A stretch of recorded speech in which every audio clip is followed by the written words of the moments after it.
Hi, I'm Max Keiser. Welcome back to the Keiser Report. In studio, Gerald Celente. Gerald, welcome to the Keiser Report. Oh, great being here, Max. Okay. Joe, by the way, this is the latest Trends Journal. Here. It's dynamite, as always. Every single edition has got fantastic forecasting and fantastic comments on what's happening in the world today. And people are coming around to your way of thinking on a lot of these issues that are gobbling up our civil space and our banking system. Let me ask you first about MF Global. I see John Corzine is still not behind bars, but he's bundling for Obama, raising funds. Your thoughts? What a surprise. It's the syndicate. That's all it is. And nobody from the syndicate's heads ever roll. Have you seen a head roll since the crash of 2008, all the banking crimes that have been committed? Why should Corzine be any different? Did you see anybody from the Merrill Lynch mob go under? The Goldman Sachs gang? Oh no, the $555 million fine, but we don't admit or deny any allegations of wrongdoing.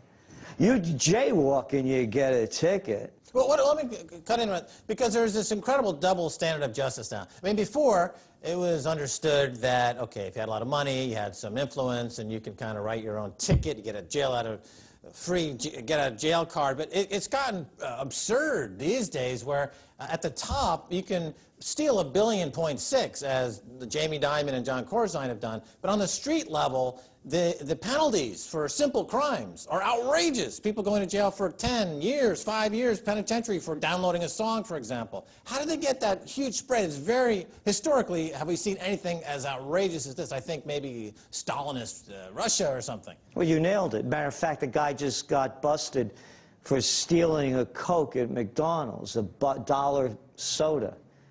People get busted for selling raw milk. You hit it. Stalinist Russia, but it's really not that. It's more fascist.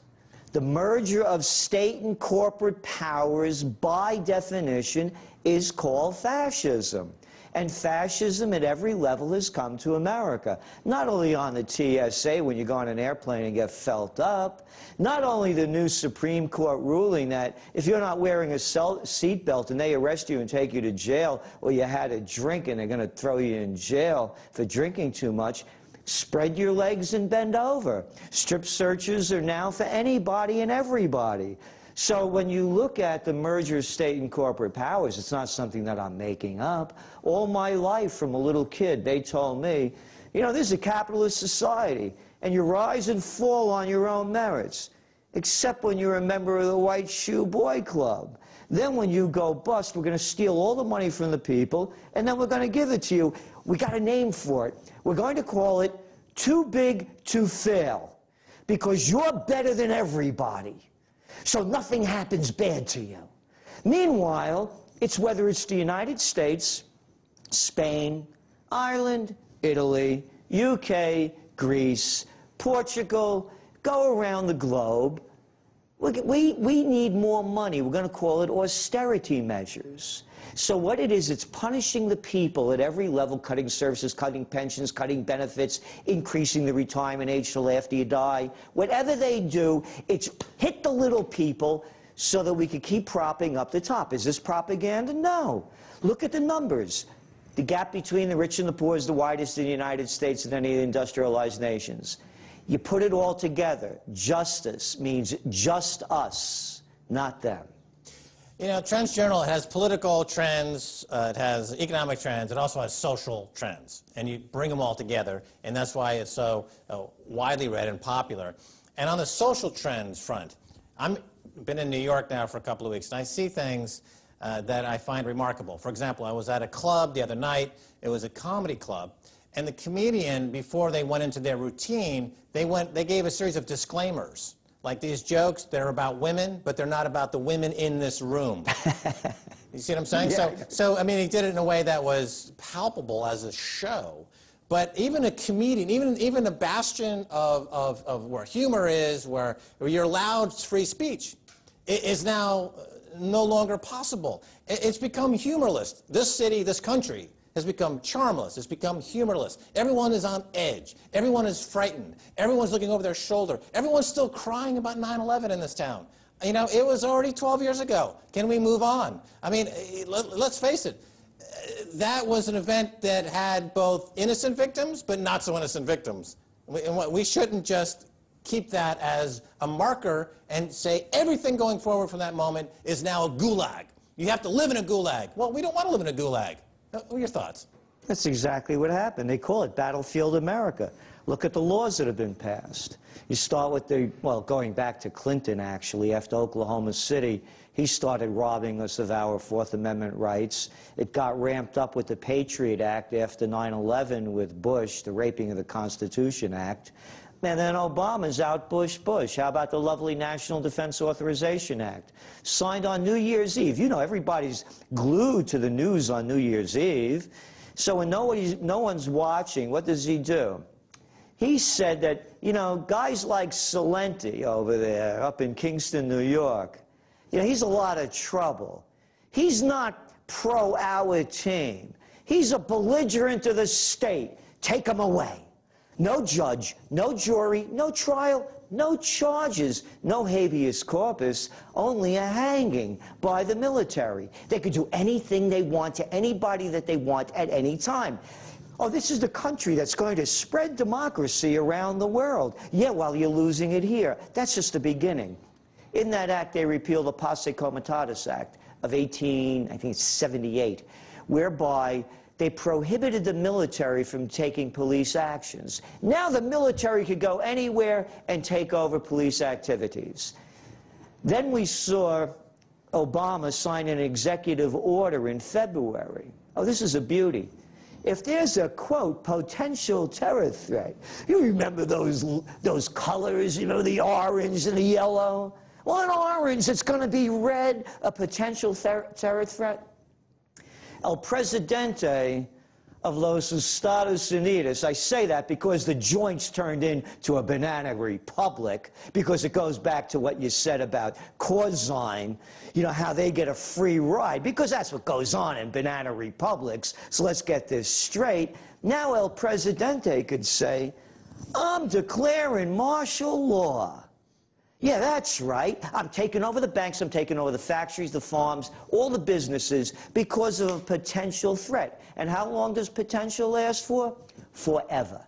And then we have Big Bro. You know, Big Bro, they've out Big Brothered with Big Bro. And now the Attorney General over there, Eric Holder, he just signed a new guideline.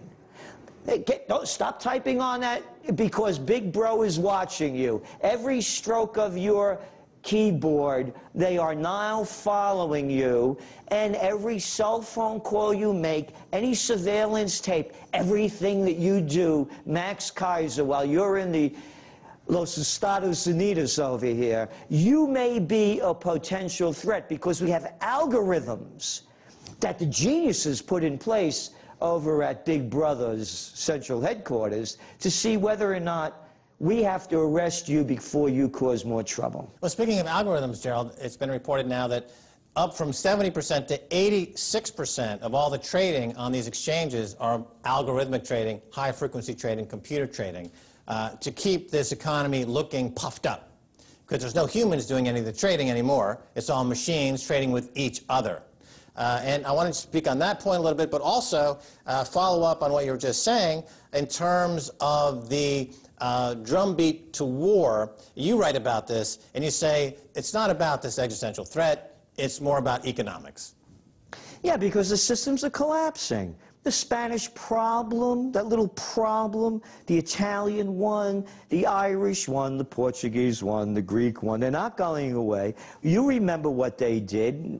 Right during the Christmas holiday, when not many people were watching, the European Central Bank dumped, what, 1.3 trillion euros into the system at virtually interest-free loans to the banks to keep them from runs on the banks and to use the money to buy the worthless bonds. That's run out.